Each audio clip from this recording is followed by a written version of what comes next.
మనం చూస్తున్నాం నిన్న ఏదైతే మావోయిస్ట్ ఎన్కౌంటర్ జరిగిన నేపథ్యంలో దాదాపుగా 40 మంది మావోయిస్టులు చనిపోయారన్న ఒక వార్త అయితే మనకు కనిపిస్తుంది. బట్ ఈ సందర్భంలో కొన్ని ప్రశ్నలు అయితే ప్రతి ఒక్కరి మదిలోనూ మెదులుతున్నాయి. అందులో ముఖ్యంగా చూస్తే ఈ మధ్య కాలంలో జరుగుతున్న ఎన్కౌంటర్లన్నీ కేవలం వన్ సైడెడ్గానే కనిపిస్తున్నాయి. ఎక్కువ శాతం మావోయిస్టులు ఆ దాడిలో గాయపడుతున్నారు లేదా మృత్యువాత పడుతున్నారు, కానీ అదే సందర్భంలో ఎదురుకాల్పులు అన్న సిచ్యువేషన్ లేదా అన్న అనుమానం ఒకటి కనిపిస్తుంటే, ఇందులో ముఖ్యంగా టెక్నాలజీ వినియోగం పెరగడం ద్వారా చాలా క్లియర్గా టార్గెట్ చేసి మరీ భద్రతా బలగాలు వాళ్ళను తుదముట్టిస్తున్నాయన్న ఒక విశ్లేషణ అయితే మనకు వినిపిస్తుంది. అంతేకాకుండా మావోయిస్టు పార్టీకి సంబంధించి తమ ప్రాభవాన్ని కోల్పోతోందన్న ఒక అనుమానం కూడా ప్రతి ఒక్కరిలో కనిపిస్తుంది. ముఖ్యంగా చూస్తే దండకారణ్యంలో డెఫినెట్లీ అక్కడ వాళ్ళు చాలా స్ట్రాంగ్గా ఉండేవాళ్ళు, కానీ గత సంవత్సర కాలంలో దాదాపుగా 190 మంది మావోయిస్టులను ఏరి వేసిన పరిస్థితి మనకు కనిపిస్తుంది.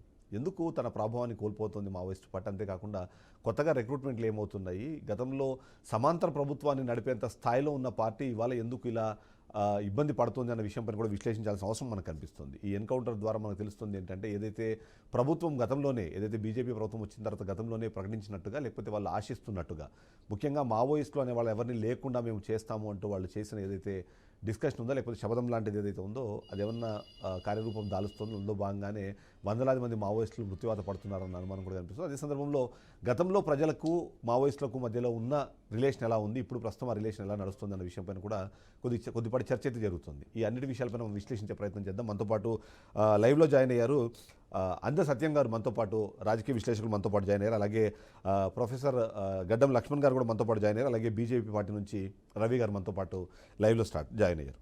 అంద సత్యం గారి దగ్గరకు ఒకసారి వెళ్దాం. అంద సత్యం గారు, గుడ్ మార్నింగ్. అలాగే పతిపాటి పుల్లారావు గారు మనతో పాటు జాయిన్ అయ్యారు. రెడ్డన్న గారు కూడా మనతో పాటు లైవ్లో అందుబాటులోకి వచ్చారు. అంద సత్యం గారు, గుడ్ మార్నింగ్. గుడ్ మార్నింగ్ అండి. మనం చూసాం ఈ మధ్యకాలంలో, అంటే మావోయిస్టు పార్టీలకు సంబంధించి కానీ ఈ మధ్యకాలంలో ఈ ఎన్కౌంటర్లకు సంబంధించి ఎప్పుడు డిస్కషన్ జరిగినా సరే, అంటే ఇది నా పర్సనల్ ఒపీనియన్ లేకపోతే పర్సనల్ అనుమానం కూడా, ఎందుకంటే గతంలో కాల్పులు జరిగాయి, ఎదురు కాల్పుల్లో మావోయిస్టులు చనిపోయారనే మాటల దగ్గర నుంచి ఇప్పుడు వన్ సైడెడ్గానే ఎన్కౌంటర్లు జరుగుతున్నాయి అన్న ఒక భావన అయితే నాకు కలుగుతుంది. మీరు దాన్ని ఎలా చూస్తారు? ఎందుకు ఈ మధ్యకాలంలో మావోయిస్టు పార్టీ ఇలాంటి ఎదురు దెబ్బలు కంటిన్యూస్గా తగులుతున్నాయంటారు? 1967 నుంచి ఇప్పటి వరకు కూడా పాలక వర్గాలు, అది కేంద్రం కానీ రాష్ట్ర ప్రభుత్వాలు కానీ, దీన్ని లా అండ్ ఆర్డర్ సమస్యగా చూస్తారు. కానీ ఎకనామిక్ సోషల్ ఇష్యూసే ఈ ఉద్యమం సస్టైన్ కావడానికి కారణం అన్నటువంటి విషయాన్ని అక్కడక్కడ గుర్తించినా దాన్ని అడ్రస్ చేయట్లేదు. ఇవాళ ఏ ప్రభుత్వం అయినా మేము మావోయిస్టులు లేకుండా చేస్తామని అమిత్ షా కానీ మిగతా వాళ్ళు అంటున్నారు. కానీ 1967లో సిపిఎం నుంచి ఎంఎల్ పార్టీలు జీడిపోయినప్పటికీ సాయుధ పోరాటం బెంగాల్లో నక్సల్బరీ చోట చారు మజుందార్ స్టార్ట్ చేశాడు. కొంతకాలం తర్వాత అక్కడ అణచివేయబడ్డప్పటికీ మళ్ళీ ఉమ్మడి ఆంధ్రప్రదేశ్లో శ్రీకాకుళం ప్రాంతంలో మళ్ళీ కొంతకాలం కొనసాగింది. అక్కడ అణచివేయబడిన తర్వాత ఉత్తర తెలంగాణలో మళ్ళీ రైజ్ అయింది. ఆ తర్వాత ఉత్తర తెలంగాణ అణచివేయబడిన తర్వాత ఇవాళ ఛత్తీస్గఢ్ దండకారణ్యంలో ఉద్యమం నడుస్తూ ఉంది. అంటే ఇవన్నీ మన దృష్టికి మనం చర్చించే అంశం ఏంటంటే, ఇది ఎకనామిక్ సోషల్ ఇష్యూ. ఎక్కడైతే ఈ ఇష్యూస్ ఉంటాయో అక్కడల్లా కొత్త రిక్రూట్మెంట్లు ఉంటున్నాయి. కాబట్టి ఆ ఆస్పెక్ట్లో ముఖ్యంగా భూ సమస్యని అడ్రస్ చేస్తే ఖచ్చితంగా దీని విషయంలో కొంత పరిష్కారం దొరికేది. కాబట్టి ఏ రాష్ట్రానికి ఆ రాష్ట్రాన్ని మేము అణచేసాం అని అనుకుంటారు, కానీ ఇంకొక రాష్ట్రం దగ్గర ఈ ఉద్యమం కొనసాగుతూనే ఉంది. అందుకని ఇవాళ మనం ఆలోచించాల్సింది అంటే, మావోయిస్టుల సమస్య పరిష్కారం అంటే ఖచ్చితంగా economic social issues, social oppression, వీటికి పరిష్కారం చూపించాల్సినటువంటి అవసరం ఉంది. తర్వాత మరొక అంశం ఏంటంటే, ఆనాడే తెలంగాణలో సాయుధ పోరాటం జరిగిన, బెంగాల్లో తేబాగా కానీ, మహారాష్ట్రలో వర్లీ కానీ, త్రిపురలో గిరిజన తిరుగుబాటు కానీ, కేరళలో తిరువానుకూరు జమీందారు వ్యతిరేక ఉద్యమాలు, ఇవన్నీ కూడా భూ సమస్యను లేవనెత్తడంతో ఆలస్యంగానైనా మన భారతదేశంలో భూ సంస్కరణ చట్టం తేయటం, కొంత అమలు జరపటం, 90% ఫెయిల్యూర్ కావటం, ఒక 10% కొన్ని చోట్ల అది పరిష్కారం లభించింది. ఇవాళకి వచ్చేవరకల్లా మావోయిస్టులు కూడా ఎత్తుగడలు మార్చుకోవాల్సినటువంటి అవసరం ఉంది. 1967లో వాళ్ళు పూర్తిగా ఫ్యూడల్ రిలేషన్స్ ఉన్నాయి కాబట్టి ఫ్యూడల్ సంబంధాల్లో గ్రామీణ ఆర్థిక వ్యవస్థ నలిగిపోతుంది. మనం గ్రామాల్లో కనుక విముక్తి చేసుకుంటూ వస్తే దేశాన్ని విముక్తి చేయటువంటి ఒక నినాదంతో వాళ్ళు బయలుదేరారు. కానీ 50 ఏళ్ల తర్వాత ఇవాళ క్యాపిటలిస్ట్ రిలేషన్స్ ఎమర్జ్ అయినాయి. ఈ మధ్య తెలంగాణలో కూడా ఎమ్మెల్యే పార్టీల మధ్య చర్చ జరుగుతుంది. పూర్తిగా కాకపోయినా మెజారిటీ క్యాపిటలిస్ట్ రిలేషన్స్ వచ్చినాయి. కాబట్టి మనం అనుకున్న 50 ఏళ్ళు అనుకున్నటువంటిది కరెక్ట్ కాదు, అంచనా మళ్ళీ కొత్త అంచనాకు రావాల్సి ఉందని చెప్పేసి పెద్ద ఎత్తున చర్చ జరుగుతుంది. ఎస్ మరొక వైపు మనకు అవుపడుతున్నటువంటిది ఏంటంటే సాయుధ పోరాటమే కాదు, సాయుధేతర పోరాటాలు కూడా సక్సెస్ అవుతున్నాయి. ఉదాహరణకు ఇవాళ లాటిన్ అమెరికాలో ప్రత్యక్షంగా అమెరికా సపోర్ట్ ఉన్నప్పటికీ కూడా ప్రజలు ఆ ప్రభుత్వాలను ఓడించారు చాలా దేశాల్లో. అట్లాగే నిన్నగాక మొన్న శ్రీలంకలో కూడా ఆల్టర్నేటివ్ ప్రోగ్రామ్ చూపెడితే ఆడ కమ్యూనిస్టులు గెలిపించారు. అట్లాగే నేపాల్లో కమ్యూనిస్ట్ పార్టీలు సస్టైన్ అవుతున్నాయి. ఇవన్నీ ఎలక్షన్ పాలిటిక్స్ లో నడుస్తున్నాయి. కాబట్టి కేవలం పార్లమెంటరీవే కాకుండా రెండింటిని జోడించి దీని పరిష్కారం చూపాల్సినటువంటి అవసరం, ఎత్తుగడలు మార్చుకోవాల్సినటువంటి అవసరం ఉంది. సాయుధ పోరాటం ద్వారానే విముక్తి అనేటువంటిది 50 ఏళ్ల కింద నినాదం. అది ఉపయోగపడుతుందా లేదనేది కూడా ఆలోచించుకోవాల్సినటువంటి అవసరం ఉంది. భారత ప్రభుత్వం అయినా రాష్ట్ర ప్రభుత్వాలైనా సోషల్ ఎకనామిక్ ఆస్పెక్ట్ లో పరిష్కరిస్తే దానికి పరిష్కారం లభించేటువంటి అవకాశం ఉంది. ఎస్ పుల్లారావు గారు, ఇక్కడ 2 రకాల ప్రశ్నలు వస్తున్నాయి. ఒకటి ఏంటంటే ఏదైతే ఈ ఎస్ పుల్లారావు ఎస్ అయితే ఇక్కడ వస్తున్న ప్రశ్న ప్రతి ఒక్కరికి ఏంటంటే ఏదైతే మావోయిస్టులను అణచివేస్తాము అన్న పదాన్ని వాడుతున్నారు, కానీ అదే సందర్భంలో ఆ సమస్యలకు పరిష్కారం చూపిస్తే ఆటోమేటిక్గా అది మాయమైపోయే అవకాశం ఉంది అన్న విషయాన్ని చాలా సందర్భాల్లో మాట్లాడుతున్నారు. ఆ వైపుగా ప్రభుత్వాలు ఆలోచించట్లేదు అన్నది ఒకటైతే, మరొకటి ఇంతకుముందు అందశ్రేయం గారు చెప్పినట్టుగా ఆ ఉద్యమ పంథాను మార్చుకోవాల్సిన అవసరం ఇవాళ ఏమైనా కమ్యూనిస్ట్ పార్టీలకు కనిపిస్తుంది. ఎందుకంటే దేశంలో మనం చూస్తున్నాం ఆల్మోస్ట్ కొన్ని రాష్ట్రాలు అయితే ప్రభావం పూర్తిగా ఉన్న దగ్గర నుంచి వాళ్ళకి కనుమరుగైపోయే పరిస్థితి ఉంది. అదే తరహాలో మావోయిస్టు పార్టీ కూడా అదే తరహా వెళ్తుంది. ప్రజల భాగస్వామ్యం దాంట్లో నుంచి ఏమైనా తగ్గుతుంది అన్నది ఒక అనుమానం అయితే వస్తుంది. ఎలా చూడాలంటారు? మీ విశ్లేషణ చెప్పండి. నేను సత్యం గారు మాట్లాడిన విన్నా చిన్న విషయం చెప్తున్నా. నేను నా ఫ్యామిలీ ట్రైబల్ ఏరియాస్ నుంచి 150 years ఉన్నాం. అన్ని చట్టాలు మార్చారు భారతదేశంలో. ఏ దేశంలో ఇలా చేయలేదు. ఎవరు ట్రైబల్ ఏరియాస్లో నాన్ ట్రైబల్ భూమి కొనలేదు. 100 సంవత్సరాల క్రితం కొన్న భూమి కూడా చలామణి అవ్వలేదు స్వతంత్రం వచ్చాక. ఎంతో మంది సిగ్నల్ మీకు వినపడలేదా? లేదండి, సిగ్నల్ వీక్ ఉంది, వినపడతలేదు. ఓకే, నేను చేంజ్ చాలా తీసుకొచ్చాను, చాలా చేంజ్. అందువల్ల వాళ్ళు మెయిన్ స్ట్రీమ్లోకి వచ్చారు. ఇవాళ ఏంటి డిమాండ్? ఫారెస్ట్ ప్రాజెక్ట్స్ కావాలంటారు, చేస్తున్నారు. నేను చెప్తున్నా, ఎందుకంటే గవర్నమెంట్ అని కాదు, మొత్తం అన్ని గవర్నమెంట్స్, కాంగ్రెస్ గవర్నమెంట్ ఏంటి, బీజేపీ గవర్నమెంట్ ఏంటి, వేరే కూడా ఇది కంటిన్యూస్గా చేశారు, విశేషంగా చేశారు. ఇలాంటి చట్టాలు ప్రపంచంలో ఎక్కడా లేవు.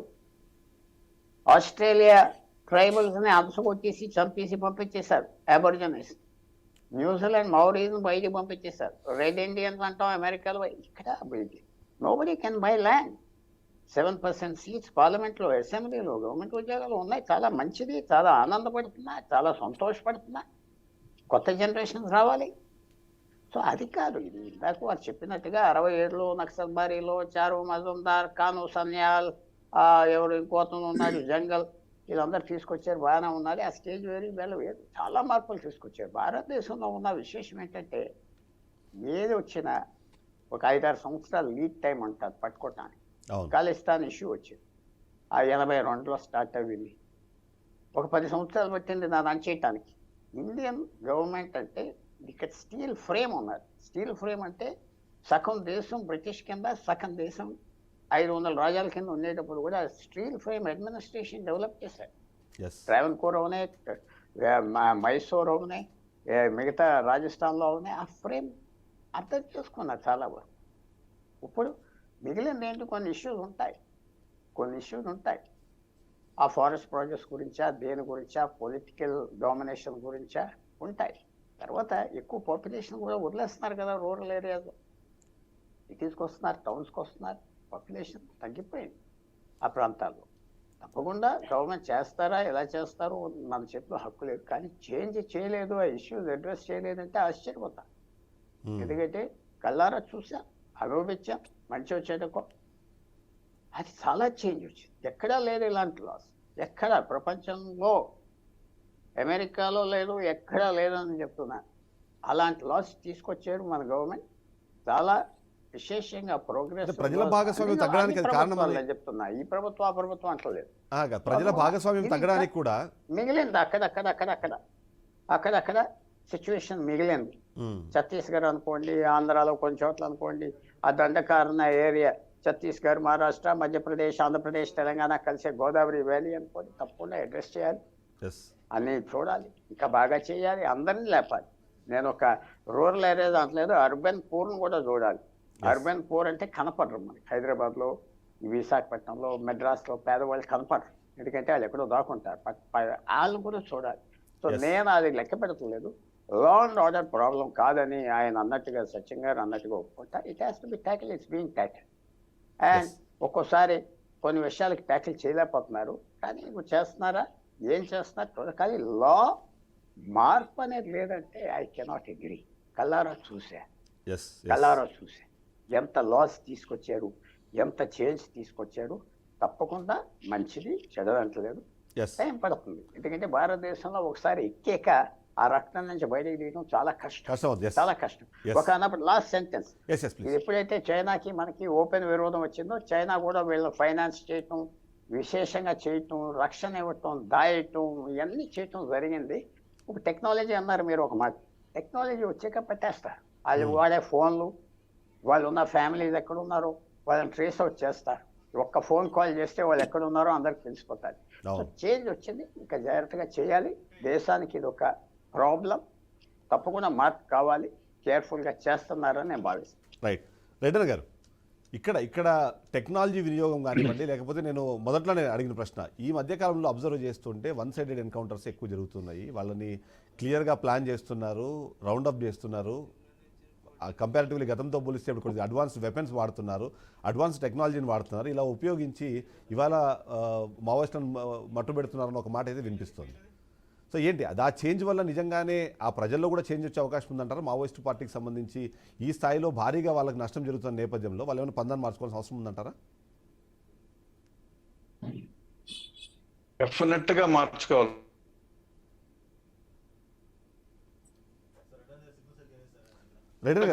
చారు ముజుందార్ సిగ్నల్ ప్రాబ్లం ఉన్నట్టుంది. ప్రారంభించినటువంటి సమస్యలు ఇప్పుడు లేవండి. 1967లో ఉన్న సమస్య ఇవాళ లేదు. చాలా వరకు ప్రభుత్వాలు కొంతవరకు అడ్రస్ చేశారు.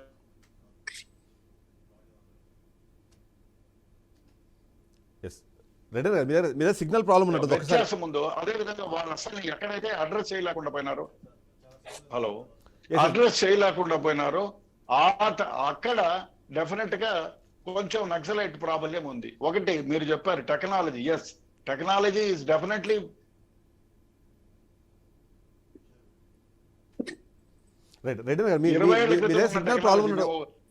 సిగ్నల్ ప్రాబ్లం ఉన్నట్టు ఒక్కసారి అమెరికాకు ఎక్కడ పోయినప్పుడు పిల్లలు ప్రతి ఒక్కళ్ళ చేతుల్లో మీ దగ్గర సిగ్నల్ ప్రాబ్లం ఉంటుంది. రెడ్డి గారు ఒక్కసారి మీరు చెక్ చేసుకోండి. అంతలో నేను ఒకసారి రవి గారిని నేను ఒకసారి మాట్లాడించి మీ దగ్గరకు వస్తాను నేను మళ్ళీ. రవి గారు, ఇప్పుడు ఇవాళ సమస్య అన్నది ఇంతకుముందు మనం మాట్లాడుతున్నట్టుగా గతంలో అంటే సరే మీరు అనుకున్నట్టుగా 4-5 దశాబ్దాల క్రితం ఉన్న సమస్యలకి ఇప్పుడున్న సమస్యల్లో మార్పులు ఉండొచ్చు, కానీ బట్ ఇంకా సమస్యలు అయితే ఉన్నాయి.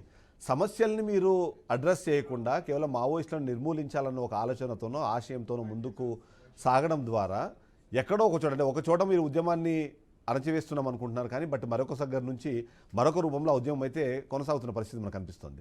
సో ఇప్పుడు అడ్రస్ చేస్తున్న విధానం కరెక్ట్ అని అంటారా? బీజేపీ పార్టీ నుంచి మీ స్టాండ్ ఎలా ఉందంటారు? నమస్తే అండి. నమస్తే పార్టిసిపెంట్స్ కి కూడా నమస్తే, ప్రేక్షకులకు కూడా నమస్తే.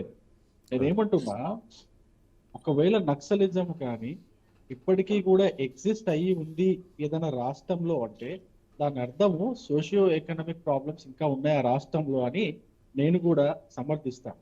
అండ్ అందసత్యం గారు చెప్పినట్టుగా అదే ఇష్యూ ఉండాలా, అదే ఇష్యూ నక్సలైట్స్ కూడా అదే ఇష్యూ పట్టుకుని వాళ్ళు ఫైట్ చేయగలగాల.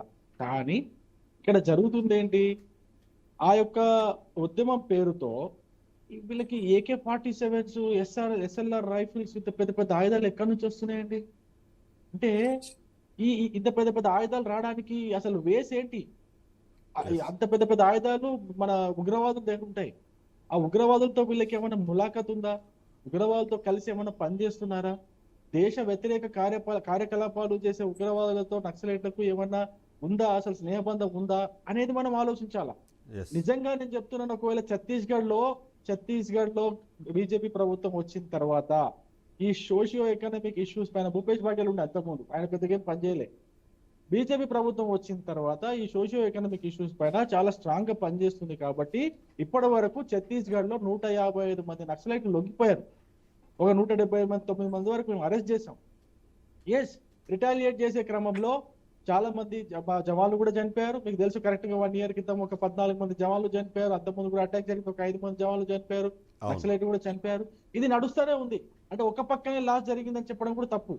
పోలీసులు వాళ్ళు ఎంత ప్రయత్నం చేసి ఈ ఎన్కౌంటర్లు అంటే ప్రయత్నం చేసి కాల్పులు జరగకుండా ఉండడానికి పోలీసులు వాళ్ళు ప్రయత్నం చేస్తూనే ఉన్నారు. అట్ ది సేమ్ టైం అక్కడ కొత్తగా వచ్చినటువంటి ప్రభుత్వం కూడా, బీజేపీ ప్రభుత్వం కూడా ప్రయత్నం చేస్తుంది. ఈ ప్రయత్నంలో భాగంగానే నక్సలైట్ల లొంగుబాటు, ఈ ప్రయత్నంలో భాగంగానే వాళ్ళు సొంతంగా అరెస్ట్ అవ్వడము. కానీ కొంతమంది నక్సలైట్లు ఎవరైతే ఈ దేశ వ్యతిరేక శక్తులకి వాళ్ళ కోసం పనిచేస్తున్నారో వాళ్ళ ద్వారా అత్యాధునిక ఆయుధాలు, అత్యాధునిక టెక్నాలజీని వాడుకుంటూ మన ప్రభుత్వాలని, మన రాష్ట్ర ప్రభుత్వాలని, దేశ ప్రభుత్వాన్ని, మన సార్వభౌమత్వాన్ని ఇబ్బంది పెడుతున్నారు. అది కరెక్ట్ కాదు. ఇప్పుడున్నటువంటి ఆధునిక కాలంలో ఈ గ్లోబలైజేషన్ వైపు మనం దాటి ఇంకా ఏ వైపు పోతా ఉన్నాము, ఆర్టిఫిషియల్ ఇంటెలిజెన్స్ వైపు పోతా ఉన్నాము. మనం కొత్తగా ఆలోచించాలి. ఇంతకుముందు పెంటపాటి పుల్లారావు గారు అన్నట్టుగా ఎక్కడ మనం అంటే ఈ ఆదివాసీల కోసం కావచ్చు, లేకపోతే మీ గిరిజనుల కోసం కావచ్చు, ఏదైతే ఫైట్ చేస్తామని చెప్పేసి నక్సలైట్ చెప్పుకుంటున్నారో అది ఎక్కడైనా కొంచెమైనా అంటే ఇప్పుడు చర్చల ద్వారా కాదా అండి ఆ సమస్యలు పరిష్కారం కావా? నేనేమంటున్నా, ఈ సోషియో ఎకనామిక్ ఇష్యూస్ చర్చల ద్వారా పరిష్కారం కానివా? ఇప్పుడున్న ప్రభుత్వాలు వినకుండా ఉంటున్నాయి ఏమన్నా? ఇప్పుడు మన దేశం అనేది మన దేశం అనేది చాలా స్పీడ్ గా అభివృద్ధి చెందుతా ఉంది. అది ఇన్ఫ్రాస్ట్రక్చర్ లో కావచ్చు, సోషియో ఎకనామిక్ లో కావచ్చు, అదే విధంగా సంక్షేమంలో కావచ్చు, ప్రతి చోట చాలా ఫాస్ట్ గా మనం ముందుకు వెళ్తా ఉన్నాం. ఇటువంటి సమయంలో చర్చల ద్వారా ప్రభుత్వానికి వచ్చి మీ సమస్యలు ఏంటో పరిష్కరించే విధంగా పట్టుకునేంత టెక్నాలజీ ఎక్కడి నుంచి వచ్చింది, అంత డబ్బు ఎక్కడి నుంచి వచ్చింది, ఎస్ఎల్ఆర్ ఎక్కడి నుంచి వచ్చింది? ఒక AK-47 కొనాలంటే ఎంత డబ్బు కావాలా? అంతంత డబ్బు, AK-47 డబ్బు బయటపడుతుందంటే అంత డబ్బు పెట్టి అదే గిరిజనులకి ఏమైనా మంచి చేయొచ్చు కదండి. అదే ఇప్పుడు సమస్య ఎక్కడంటే చర్చల ద్వారా పరిష్కారం అయ్యే విషయాలకు సంబంధించి ఒక డిస్కషన్ జరుగుతుంటే ఇంకా బాధిత పీడిత ప్రజలు ఇంకా ఉన్నారు కాబట్టి ఇప్పటికీ మావోయిస్టులకు సంబంధించి వాళ్ళకు అక్కడ షెల్టర్స్ దొరుకుతున్నాయి, వాళ్ళని ఇంకా అభిమానించే వాళ్ళు లేదా వాళ్ళకి కష్టాలు వచ్చినప్పుడు వెళ్ళి చెప్పుకుంటున్న మనుషుల సంఖ్య ఇంకా తగ్గట్లేదు అన్నదైతే కూడా ఒక మాట వినిపిస్తుంది. అంటే తగ్గింది కానీ బట్ పూర్తిగా వాళ్ళు జీరో అవ్వలేదు అన్నది ఇప్పుడు పాయింట్. అనుసంధానం ప్రజలకి ప్రభుత్వానికి అనుసంధానం ఎక్కడ ఉన్నా కూడా, అడవులలో ఉన్న ప్రజలకు కూడా ప్రభుత్వానికి అనుసంధానం ఉందా లేదా? ఈ రోజుల్లో ఉందా లేదా? ఎస్, ఉంది. ప్రతి ఒక్క గ్రామానికి, ప్రతి ఒక్క ఆదివాసీ గూడానికి ప్రభుత్వంతో అనుసంధానం ఉంది. ప్రభుత్వానికి ఏదైనా చేరవేయాలనుకుంటే ఒక రోజులో పని, మ్యాక్సిమం అంటే ఒక రోజులో పని లేదా ఒక నిమిషాల్లో పని. ఇటువంటి వాటిని వాడకుండా అక్కడ అటువంటి గూడాల్లో ఈ ప్రభుత్వం యొక్క పనులు జరగకుండా, అభివృద్ధి పనులు జరగకుండా, సంక్షేమము వెళ్ళకుండా అడ్డుకుంటున్నది ఎవరండి? నక్సలైట్లు కాదా? వాళ్ళు కదా అభివృద్ధిని అడ్డుకుంటుంది. అభివృద్ధిని అడ్డుకొని ఆదివాసీల వెంబడ వాళ్ళ వెనుక నుండి వాళ్ళ భుజానికి గన్ను పెట్టి కాలుస్తుంది నక్సలైట్లు కాదా? మేమంటున్నాము, ఈ సమాజంలో ఇప్పుడు ఇంత ఆధునిక కాలంలో గన్ను పట్టుకొని ఫైట్ చేసేది ఏ కాజ్? అది ఆ కాజ్ ఏంటంటున్నాను, సోషల్ ఎకనామికే కదా. దాని ప్రభుత్వాలు వింటున్నాయి కదా. ఎందుకు వినట్లేదు? ప్రభుత్వాలు పని చేస్తూనే ఉన్నాయి కదా. ఇప్పుడు ప్రతి గ్రామంలో రోడ్లు వేస్తున్నాం, ప్రతి గ్రామంలో కరెంట్ ఇస్తున్నాం, ప్రతి గ్రామంలో మన గ్రామ పంచాయతీకి సంబంధించి నిధులు ఇస్తున్నాము. ప్రొఫెసర్ లక్ష్మణ్ గారు జాయిన్ అయ్యారు మనతో పాటు. ఏమి జరగట్లేదు అంటున్నా నేను. ప్రొఫెసర్ లక్ష్మణ్ గారు మనతో పాటు జాయిన్ అయ్యారు. ఆయన ఒపీనియన్ ఒకసారి తీసుకుందాం రవి గారు. నేను అది కాకుండా మీరు గన్ను పట్టుకొని ఎటువంటి దేశ వ్యతిరేక శక్తులతో మీరు పనిచేస్తున్నారు? ఎవరి కోసం పనిచేస్తున్నారు? ఒకసారి ప్రొఫెసర్ లక్ష్మణ్ గారు మనతో పాటు జాయిన్ అయ్యారు. రవి గారు ఒకసారి లక్ష్మణ్ గారితో కూడా ఒకసారి తన ఒపీనియన్ తీసుకుందాం. లక్ష్మణ్ గారు, గుడ్ మార్నింగ్.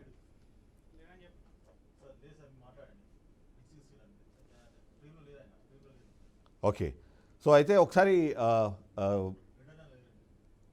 రెడ్డన్న గారు. డెఫినెట్ గా టెక్నాలజీ వల్ల ఎటువంటి సమస్యలను కూడా పరిష్కరించే ద్వారా మనం ఉన్నాం. ఇప్పుడు అత్యాధునికమైనటువంటి సాంకేతిక పరిజ్ఞానం ఉంది మన దగ్గర. దానివల్ల ఏమైపోతుందంటే మీరు ఎక్కడ ఏ కొలుకులో దాక్కున్నా మీరు టెక్నాలజీని అవతల వ్యక్తి టెక్నాలజీకి దూరంగా ఉండటం లేదు. ఇప్పుడు ఎక్స్ట్రీమిస్ట్ ఆర్గనైజేషన్ లో వాళ్ళందరూ కూడా వాళ్ళ సంబంధికులతో కానీ వాళ్ళ ఆర్గనైజేషన్ వాళ్ళతో కానీ they are communicating. So once they are communicating it is there over. ఎందుకంటే మన దగ్గర వ్యవస్థ ఎట్లుందంటే కమ్యూనికేషన్ వ్యవస్థ ఇప్పుడు మీరు 60 ఏళ్ల క్రితం చూస్తే ఎక్స్ట్రీమిస్ట్ ఆర్గనైజేషన్ ఏరియాలో, ఇప్పుడు నేను వరంగల్లో 94-95 లో పనిచేసే టైంలో అక్కడ కమ్యూనికేషన్ లేదు, రోడ్స్ లేవు, ప్రజలకు చాలా సమస్యలు ఉన్నాయి. సో ఇవన్నీ తగ్గించుకోవాలా, ఇవన్నీ లేకుండా చేయాలా అనే ఉద్దేశంతో ప్రభుత్వాలు అడ్రస్ చేశాయి. కానీ వీళ్ళు ఎక్స్ట్రీమిస్ట్ ఆర్గనైజేషన్స్ ఏమైతే ఉన్నారో వాళ్ళు they are using the technology. Using the technology వాళ్ళకంటే మంచి టెక్నాలజీ మన దగ్గర ఉంది. అదే కాకుండా సోఫిస్టికేటెడ్ వెపన్స్ ఉన్నాయి, అదే కాకుండా రోడ్స్ ఉన్నాయి ఎక్స్పెషలీ. అదే విధంగా శాటిలైట్ కమ్యూనికేషన్ ఉంది. మీరు ఎక్కడ దాక్కున్నా శాటిలైట్ లో నుంచి మీ ఫిగర్స్ ని ఈజీగా చూడొచ్చు. ప్రభుత్వం దగ్గర అటువంటి సౌకర్యం ఉంది, ఆ సదుపాయం ఉంది. సో దానివల్ల మీరు అదే కాకుండా ముందుకి 60కి ఇప్పటికేమంటే ఎక్స్ట్రీమిస్ట్ ఆర్గనైజేషన్ ఉండే ఏరియాల్లో పోలీసులు అసలు పోయే సమస్య ఉండేది కాదు, పోలేకపోతారు. ఎందుకంటే కమ్యూనికేషన్ లేకుండా ఉండేది. అదే విధంగా టెక్నాలజీ వాజ్ నాట్ వెల్. ఇప్పుడు ఏమైంది, టెక్నాలజీ పెరిగింది, అరచేతిలో మీరు ప్రపంచంలో ఉండే ఏ భాగాన్నైనా మీరు చూడొచ్చు. సో అందువల్ల ఏమైపోతుందంటే మీరు చేసేటువంటి చర్యలు మీరు ఎక్కడెక్కడ ఉండేది ఈజీగా కనుక్కుంటున్నారు. దానివల్ల మీ ఎన్కౌంటర్స్ జరుగుతున్నాయి. అందువల్లనే ఇప్పుడు అదే కాకుండా ఇంకోటి ఏమిటంటే ఇన్ఫర్మేషన్ ముందేముంది, ఇన్ఫర్మెంట్ సిస్టమ్ ద్వారానే మీరు ఎవరినన్నా ఆపగలిగేది ఉండేది. ఇప్పుడు ఆ సమస్య అవసరంలే. 10 మంది ఇన్ఫార్మెంట్ చేసే పని ఒక సెల్ ఫోన్ చేస్తా ఉంది, 100 మంది చేసేటువంటి పనిని ఒక రాడార్ చేస్తుంది. కాబట్టి డెఫినెట్ గా టెక్నాలజీ వల్లే మావోయిస్టులు అదే తమ ఉనికిని కోల్పోతున్నారు. తమ ఉనికిని కోల్పోవడానికి ఇంకొక కారణం ఏమిటంటే ప్రజల్లో సోషియో ఎకనామిక్ ఇష్యూస్ తగ్గిపోతున్నాయి, కమ్యూనికేషన్ పెరిగింది. కొంతవరకు ప్రజలు ప్రభుత్వాల యొక్క ఏమైతే సహాయపడే గుణాలు ఏమున్నాయో, అయితే ప్రోగ్రామ్స్ ఉన్నాయో అవి కొంతమందికి మాత్రం చేరుతున్నాయి.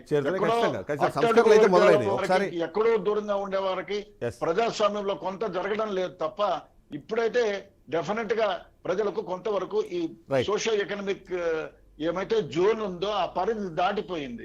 అందువల్ల డెఫినెట్ గా ఈ ఏవైతే మీకు కమ్యూనికేషన్ ఇతర రంగాల్లో పోలీసులకి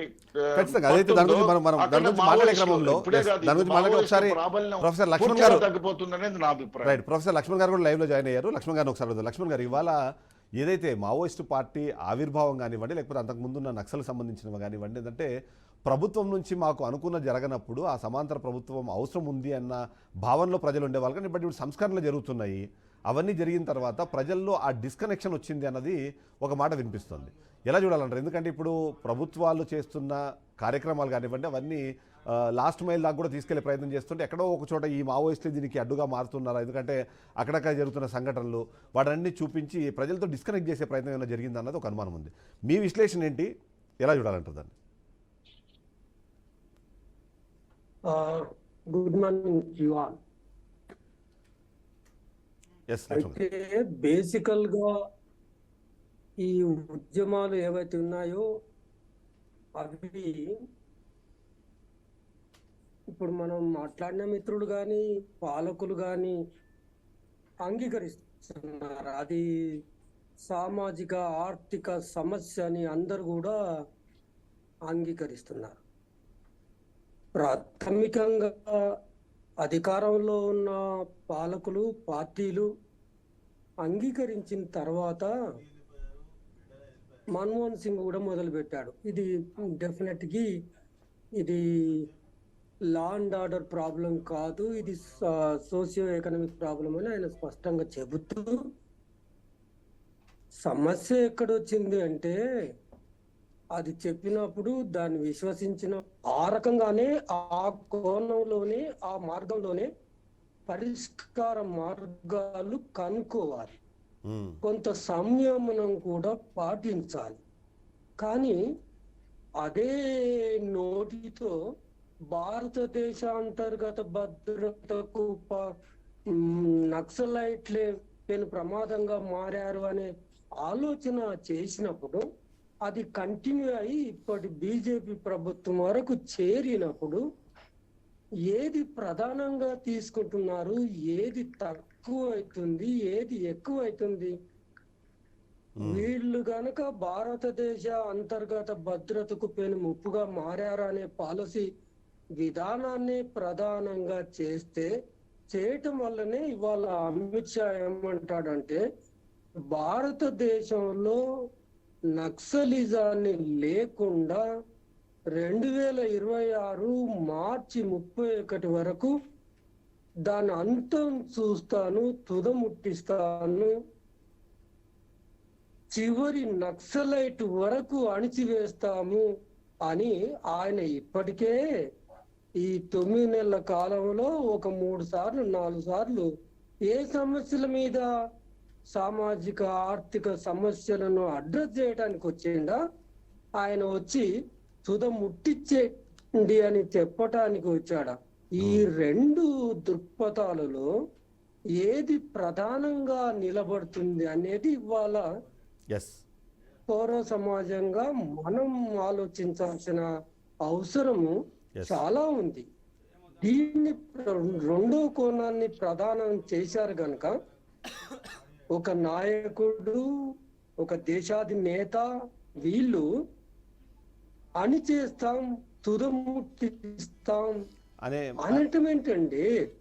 మీరు చేస్తే అరెస్ట్ చేయాల్సిన అవసరం ఉంది. రాజ్యాంగం పరంగా, చట్టపరంగా, చట్టబద్ధ పాలనకు తూచా తప్పకుండా కట్టుబడి ఉండాల్సిన బాధ్యత మీ మీద ప్రజలు మీ మీద పెడితే మీరు వాటిని పక్కకు పెట్టి చంపేస్తాం, అణిచివేస్తాం, ఇనుప బూట్లతో తొక్కి వేస్తాం అని మీరే చెప్పాక సమస్య మొత్తాన్ని, వాళ్ళు ఎదుర్కొంటున్న ఆకలిని, దరిద్రాన్ని ఇవాళ పేపర్లో చూడండి. ఒక ముసలామె ఒక పాపకు పాలు ఇవ్వటం కోసం ఎంత దూరం ప్రయాణం చేసిందో ఒకసారి వాటి పేపర్లో ఎక్కడ సమస్యలు అడ్రస్ చేస్తున్నాము అంటే విసిరేస్తున్నారా ఈ దేశ పౌరులకు? ఈ దేశ పౌరులు ఓన్లీ బెనిఫిషరీసా? ఈ ప్రపంచీకరణ, సామ్రాజ్యవాదము దేశంలో అడుగుపెట్టిన తర్వాత కూర్చున్న వాళ్ళు మేధావులు కనుక ఆర్థిక అంతరాలు ఎంతగా పెరిగిపోతున్నాయి. స్టాటిస్టిక్స్ గా నేను కొత్తగా చెప్పాల్సిన పని లేదు. ఆర్థిక సంపద రాజ్యాంగం ఏం చెప్తుంది? It should not be concentrated in fear hands అంటుంది. ఎగ్జాక్ట్ గా రాజ్యాంగానికి విరుద్ధంగా భారత ప్రభుత్వాలు, పాలకుల పాలసీ విధానాలు కార్పొరేట్ శక్తులకు అనుకూలంగా లేకపోతే ఈ సమస్య ఆర్థిక అసమానతలు, ఆకలితో అలమటించడము, ఆదాని అంబానీ కరెంటు బిల్లు చూడండి మీరు ఎన్ని లక్షలు కడుతున్నారో. సంఖ్యను చూడండి. ఆకలిని అడ్రస్ చేయలేదు, అంటున్నారు. వీళ్ళను అభివృద్ధి చేయాలనుకుంటే ఒక్కసారి మీరు మేధావులుగా అదే ఛత్తీస్గఢ్ రాష్ట్రము, జార్ఖండ్ ఆ రాష్ట్రాలు కనుక సందర్శిస్తే రాత్రి కనబడని కారు చీకటి, కరెంట్ ఉండదు, నీళ్లుండవు. మన నలమల అడవికి వెళ్ళి చూడండి. ఒక మహిళ నలమలలో దూర గ్రామంలో ఆ పెంటల్లో ఉన్న మహిళ ప్రసవించటం కోసం అచ్చంపేటకు దాదాపుగా 70 కిలోమీటర్లు ప్రయాణం చేసి రావాల్సిన ఆగత్యం ఇన్ని సంవత్సరాల స్వాతంత్రంలో ఉంది. ఎక్కడ కూడా ఉద్యమాలు, నక్సలైట్లు కోరుకునేది అభివృద్ధి. అభివృద్ధి జరిగితే, ఆకలిని అడ్రస్ చేస్తే ఎవ్వరు కూడా సంతోషంగా అటువైపు వెళ్ళే అవసరం ఉండదు. నక్సలైట్ల ఎస్ వెంబడి ఎస్ లక్ష్మణ్ గారు ఒక నిమిషం ప్లీజ్. అందసత్యం గారు, ఇక్కడ సంస్కరణల పేరు చెప్తున్నాము, ఇవన్నీ జరిగితే ఎందుకు అవసరం పడుతుంది అంటారు, కానీ బట్ అదే సందర్భంలో శాటిలైట్ ఫోన్లు, AK-47లు ఇలాంటి వాటిని మావోయిస్టులు వాడుతున్న నేపథ్యం మనం చూసినప్పుడు దీనికి ఆ ఉగ్రవాదులకు లింకు పెట్టడానికి ఒక అవకాశాన్ని అయితే ప్రభుత్వాలు క్రియేట్ చేసుకుంటున్నాయని మనకు అర్థమవుతుంది. సో ఈ సందర్భంలో సంస్కరణల వైపు కాకుండా వాళ్ళను అణచివేయాలన్న ధోరణితో ప్రభుత్వాలు వెళ్తున్నంత కాలము ఇంకొక చోటు నుంచి అది మొదలవుతుంది అన్నది అయితే ఖచ్చితంగా మనకు కనిపిస్తూనే ఉంది. ఈ రెండు విషయాలు ఎలా చూడాలంటారు? ఉగ్రవాదులతో లింకులు పెట్టడం ద్వారా మావోయిస్టులకు ప్రజల్లో ఉన్న ఆ కనెక్షన్ని డిస్కనెక్ట్ చేసే ప్రయత్నం చేయడం. అయితే పాలకులు గతంలో లక్ష్మణ్ గారు 1 సెకండ్ ప్లీజ్. అందసత్యం గారు మాట్లాడతారు, ఒక నిమిషం. లక్ష్మణ్ గారు 1 సెకండ్ ప్లీజ్. పాలకులు చేస్తున్న లక్ష్మణ్ గారు 1 సెకండ్ ప్లీజ్. 1 సెకండ్. వ్యూహంలో భాగంగా లక్ష్మణ్ గారు 1 సెకండ్. లక్ష్మణ్ గారు అంటే లక్ష్మణ్ గారు 1 సెకండ్. తెలంగాణ ఉద్యమం లక్ష్మణ్ గారు 1 సెకండ్ ప్లీజ్. అందసత్యం గారు మాట్లాడుతున్నా, నేను మళ్ళీ మీ దగ్గరకు వస్తాను. గతంలో నక్సలైట్ల మీద అటువంటి ఆరోపణలు వచ్చాయి. నేపాల్ మావోయిస్టుల నుంచి ఆయుధాలు సంపాదిస్తున్నారనేటువంటి ఒకటి, తర్వాత శ్రీలంకలో LTT వాళ్ళ నుంచి సంపాదిస్తున్నారు ఒకటి, ఇటువంటి అవుట్ఫిట్ ఆర్గనైజేషన్ నుంచి ఆయుధాలు సంపాదిస్తున్నారనేటువంటిది ఆరోపణలు వచ్చాయి. ఏదేమైనా వాళ్ళకు కావాల్సినటువంటి ఆయుధాలు ఓపెన్ మార్కెట్లో గతంలో కానీ ఇప్పుడు ఎక్కువ దొరుకుతున్నాయి. ఎందుకంటే ఆయుధాలు సప్లై చేసేటువంటిది అంతా కూడా ఇవాళ ఇండియా తప్ప మిగతా అంతటా కూడా ఓపెన్ మార్కెట్లో అవి లభిస్తున్నాయి. కాబట్టి ఆయుధాలు సంపాదించడం పెద్ద కష్టమేం కాదు. కానీ రిలేటివ్ స్ట్రెంత్ పోల్చినప్పుడు ప్రభుత్వ ఇప్పుడు 70లో ప్రారంభించినప్పుడు ప్రభుత్వ ఆయుధాలకు నక్సలైట్ల ఆయుధాలకు రిలేటివ్ స్ట్రెంత్ తక్కువ ఉండేది. కానీ ఇప్పుడు వచ్చే వరకల్లా నిన్నటే ఎగ్జాంపుల్ తీసుకోవచ్చు. 36 మంది చనిపోయారు. వాళ్ళు 40 మందో 50 మందో ఉంటే కొంతమంది తప్పించుకొని ఉండొచ్చు. కానీ 36 మంది దగ్గర ఎంతమంది దగ్గర AK-47లు ఉన్నాయి? 10 5 ఉండి ఉంటాయి. కానీ బయట నుంచి చుట్టుముట్టేసినటువంటి వాళ్ళు 1000 మంది సైనికులు, అంటే 1000 AK-47లు ఉన్నాయి. 1000 AK-47లతోటి 6-7 AK-47లు పోరాడగలవా? కాబట్టి టెక్నాలజీ పరంగా చూసినా, ఆయుధ సంపత్తి పరంగా చూసినా ఈ రిలేటివ్ స్ట్రెంత్ బాగా ప్రభుత్వానికి పెరిగిపోయింది. కాబట్టి ఆయుధాల ద్వారానే అనేటువంటిది బహుశా నక్సలైట్లు కూడా ఒక దగ్గర ఉద్యమం లేవదీస్తే అది మొత్తానికి విస్తరిస్తుంది అనే అవగాహనతో ఈ పని చేస్తున్నారు. కానీ ఇవాళ ఉన్నటువంటి పరిస్థితుల్లో ప్రపంచీకరణ వచ్చిన తర్వాత బాగా కన్జ్యూమరిజం వైపు ప్రజలు మళ్ళారు. తర్వాత కొన్ని వెల్ఫేర్ యాక్టివిటీస్ వల్ల కొంత ప్రజలు స్వస్థత చేకూరుతుంది. తర్వాత ఇదివరకు నేను వరంగల్ 77-79లో చదివినప్పుడు మన గణపతి కానీ పులింజయ్య కానీ వాళ్ళందరూ అక్కడ స్టూడెంట్సే.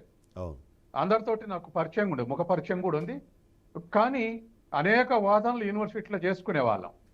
కానీ అప్పుడున్నటువంటి REC కానీ, కాకతీయ యూనివర్సిటీ కానీ, మెడికల్ కాలేజీలో అనేక విద్యా సంస్థల నుంచి ఉస్మానించ కానీ రిక్రూట్మెంట్ ఉండేది. ఇప్పుడు ఆ చదువులు మారిపోయి ఇవాళ IT సెక్టార్ వచ్చిన తర్వాత ఏ ఒక్క విద్యార్థి సోషల్ అవేర్నెస్ కానీ, సోషల్ ఇష్యూస్ కానీ చదివే పరిస్థితులు లేరు, ఆలోచించే పరిస్థితులు లేరు. కాబట్టి రూరల్ ఏరియా నుంచే కొన్ని వెల్ఫేర్ స్కీమ్స్ ద్వారా రిక్రూట్మెంట్ తగ్గిపోయింది. ఎడ్యుకేషన్ ద్వారానే ఇటువంటి ఉద్యోగాలు, తర్వాత అమెరికా లేదా ఇంటర్నేషనల్ ఉద్యోగాలు, నేషనల్ మార్కెట్ ఇటువైపు భ్రమలు పెరిగిపోయాయి. దాంతో ఇవాళ నక్సలైట్లకు రిక్రూట్మెంట్ తగ్గిపోయింది వాస్తవం. ఇదే సందర్భంలో కేవలం ఆయుధాల మీద ఆధారపడితే సస్టైన్ కాలేవు అనేది ఇవాళ మనకు ఛత్తీస్గఢ్ ఎగ్జాంపుల్ అవుపడుతుంది మనకు. ఎందుకంటే రిలేటివ్ స్ట్రెంత్ ఈజ్ మోర్, ఆ రాజ్యానికి ఉన్నటువంటి శక్తి అలాంటిది. కాబట్టి ప్రజలు రంగంలోకి రాకుండా నక్సలైట్లు సక్సెస్ అయ్యే అవకాశం లేదు. ప్రజలు రంగంలోకి రావడానికి అసలు ఓపెన్ పిరమిడ్ లెవెల్ ఉంటుంది. అంటే ప్రజల సమీకరణ కింది స్థాయిలో ధర్నాలంటే 1,00,000 మంది వస్తారు. ఆ తర్వాత పికెటింగ్ అంటే 10,000 మందే వస్తారు. ఆ తర్వాత ప్రభుత్వాన్ని ఎదురిద్దాం, సాయుధం అయిదాం అంటే 1000 మందే మిగులుతారు. కాబట్టి ఆ లెవెల్ ఆఫ్ ఉన్నటువంటి థింకింగ్ కానీ, లెవెల్ ఆఫ్ మొబిలిటీ కానీ హైయర్ స్టేజ్కి వచ్చే వరకు తగ్గిపోయింది. కాబట్టి వాళ్ళు ఉన్నటువంటి పరిస్థితుల్లో రాజ్యాన్ని ఎదుర్కోవటానికి లేదా ఈ సమస్యలు పరిష్కరించుకోవటానికి ప్రజల్ని మొబిలైజ్ చేసి ప్రజల ద్వారానే ఉండే ఆయుధం వెనక పట్టుబట్టాలి తప్ప ఆయుధమే ముందుండి ప్రజలు వెనకాలంటే ఇవాళ నక్సలైట్లు తిన్నట్టే దెబ్బతినాల్సి వస్తుంది. ఇప్పటికే 50 ఏళ్ళు గడిచిపోయాయి. విముక్త ప్రాంతం ఏర్పడలేదు. మావోయిస్టులకు వ్యతిరేకంగా సాయుధ విప్లవాలు ప్రజల నుంచే సాయుధ బలగాలను తయారు చేసి వాళ్ళకి ఎగెన్స్ట్గా పంపించిన నేపథ్యం మనం గతంలో చూసాం. అంటే మావోయిస్టులని అంటే వాళ్ళని సంఘ విద్రోహ శక్తులుగా చిత్రీకరించి ఆ ప్రాంతంలో జరిగిన కష్ట నష్టాలు, లేకపోతే ఆ సందర్భంలో కొరియర్ల పేరుతోనో ఇంకోళ్ళ పేరుతోనో చంపేసిన వాళ్ళ కుటుంబాలను, లేకపోతే ఆ కుటుంబ సభ్యులను ఏకం చేసి వాళ్ళని ఒక సాయుధ బలంగా మార్చి మరి వాళ్ళ మీదకి ఎక్కుపెట్టిన సందర్భాలు ప్రభుత్వం మనం చూసాం. సో అవి కూడా ఏమైనా ఇక్కడ ఏమన్నా దెబ్బతీసాయి అనుకోవచ్చు అంటారా? ఖచ్చితంగా అండి. మన అరవిందరావు పీరియడ్లో ఆ వ్యవస్థని బాగా పటిష్టం చేశాడు ఆయన, ఇంటెలిజెన్స్ ఐజీ ఉన్నప్పుడు. తర్వాత ఇంకోటి కూడా, ఇప్పుడు ప్రభుత్వం చేసే చర్యలు కూడా పూర్తిగా సమర్థనీయమని ఎట్లా చెప్తాం మనం? ఉదాహరణకు నల్లమల్ల అటవీ ప్రాంతం ఉందండి, అక్కడ గిరిజనులతోటి ఉన్నటువంటి ప్రాంతం. ఆ నల్లమల్ల అటవీ ప్రాంతంలో యురేనియం తవ్వకాలకు అనుమతి ఇచ్చారు. 400 బోర్లు వేశారు. నేను పోయి వచ్చా, ఐఐసిటి ప్రొఫెసర్లతో కలిపి నేను నల్లమల్ల రీజియన్ పోయి వచ్చా. అడవిలోకి 400 బోర్లు వచ్చి మట్టి తీసిపోయారు. ప్రజలు బాగా ఉద్యమిస్తే, సైన్స్ సంస్థలు, ప్రజా సంఘాలు ఉద్యమిస్తే అది ఉపసంహరించుకున్నారు. అసెంబ్లీలో కేసీఆర్ స్టేట్మెంట్ ఇచ్చాడు, కేంద్ర ప్రభుత్వం కూడా ఉపసంహరించుకుంది, బీజేపీ ప్రభుత్వం. కాబట్టి ఇప్పుడు సస్టైనబిలిటీ క్వశ్చన్ వస్తుంది, అంటే అక్కడ నివసించేటువంటి ప్రజల యొక్క సమస్య వస్తుంది. అట్లాగే ఇవాళ ఐటీడీఏ ప్రాజెక్ట్ ఏరియాల్లో నాన్ గిరిజన్స్ భూములు కొనొద్దు అన్నారు. కానీ మనకున్న అంచనా ప్రకారం ఇప్పుడు 35-40% గిరిజనుల భూములు గిరిజనులకు ట్రాన్స్ఫర్ అయి ఉన్నాయి. ఆ సమస్య మీద గిరిజనులు కోపంగా ఉంటారు కదా. అట్లే మన్యం అడవుల్లో జిందాల్ కంపెనీకి ఇచ్చారు. సరే, ప్రజలు ఎదురు తిరిగితే, ప్రభుత్వాలు ఎదురు తిరిగితే అది పోస్ట్ పోన్ చేశారు. కాబట్టి ఇవాళ గిరిజనుల అస్తిత్వం కానీ లేదా పేద ప్రజల అస్తిత్వం కానీ నష్టపరిచే టైంలో సహజంగానే నక్సలైట్లకు కానీ ఇట్లా ఉద్యమాలు చేసేందుకు ముడిసరిగ్గా దొరుకుద్ది ఖచ్చితంగా. కాబట్టి ప్రభుత్వాలు తీసుకునే ఇప్పుడు ఈ 3 చోట్ల ఏమిటి అంటే మల్టీనేషనల్ కంపెనీస్ యొక్క పర్పస్ ని సర్వ్ చేయడం కోసం ఇటువంటి యాక్షన్స్ తీసుకుంటున్నారు. కాబట్టి ఇప్పుడు ఇటువంటి పరిస్థితుల్లో దేశవ్యాప్తంగా ఇటువంటి సంఘటనలు జరుగుతున్నాయి. మరి నక్సలైట్ చెప్తున్నది కూడా అదే, బస్తర్ అడవులు మొత్తాన్ని కూడా మల్టీనేషనల్ కంపెనీస్ అప్పచెప్పడానికే గిరిజనులను చేస్తారు, మమ్మల్ని చేస్తారు అంటారు. కాబట్టి ఈ విషయాల్లో ప్రభుత్వాలు, ఒక్క బీజేపీ కాదు, ఏ ప్రభుత్వాలైనా చర్యలు తీసుకునేటప్పుడు ప్రజల అస్తిత్వానికి దెబ్బ తగలకుండా ఉంటేనే తిరుగుబాటు చేయకుండా ఉంటారు, లేకపోతే వాళ్ళలో ఇది రాదు, సహనం కోల్పోతారు. కాబట్టి ఇటువంటి విషయాలు కూడా ప్రభుత్వం. తర్వాత మరొకటంటే ఇవాళ ఆర్థిక సంపద పెరుగుతుంది కానీ మొనాటనమీ పెరుగుతుందిగా. మనకు ఇప్పుడు ఉన్నటువంటి లెక్కల్లో 70% సంపద 10% చేతుల్లో కేంద్రీకృతం అయింది. సహజంగానే వేతన వర్గాలు ఇవాళ ఉంది. ఒక్క ఎగ్జాంపుల్ చెప్తా, 10 years ఒకసారి రివిజన్ చేసేది ఇవాళ అసలు కేంద్ర ప్రభుత్వం రాష్ట్ర ప్రభుత్వం రివిజన్ లేదు, పే కమిషన్ లేదు, నిజ వేతనాల పెరుగుదల రేటు. మానిటరీ వేజెస్ ఉన్నాయి కానీ రియల్ వేజెస్ పెరగట్లే. వీళ్ళందరూ అసలు మనం పెన్షనర్ స్టేట్మెంట్, టీచర్ల స్టేట్మెంట్, ఉద్యోగాల స్టేట్మెంట్లు ఇవన్నీ చూస్తున్నాం కదా. సంపద పెరిగినప్పుడు కిందికి పెనట్రేట్ కావాలి. పివి నరసింహరావు, మన్మోహన్ సింగ్ చెప్పింది ఏంటంటే 10 ఏళ్లలో సంపద పెరుగుద్ది, ఈ మొత్తాన్ని కిందికల్లా దీని రిజల్ట్ తీసుకోగలం అన్నారు. కానీ ఇవాళ 91 నుంచి స్టార్ట్ అయితే 34 years. కాబట్టి మనం ఈ ఆస్పెక్ట్ లో కూడా ఆలోచించాలి. నక్సలైట్ల ఆస్పెక్ట్ లో ఆలోచిస్తుంది, ఈ ఆస్పెక్ట్ లో కూడా ఆలోచిస్తే పరిష్కారం దొరికేటువంటి అవకాశం ఉంది.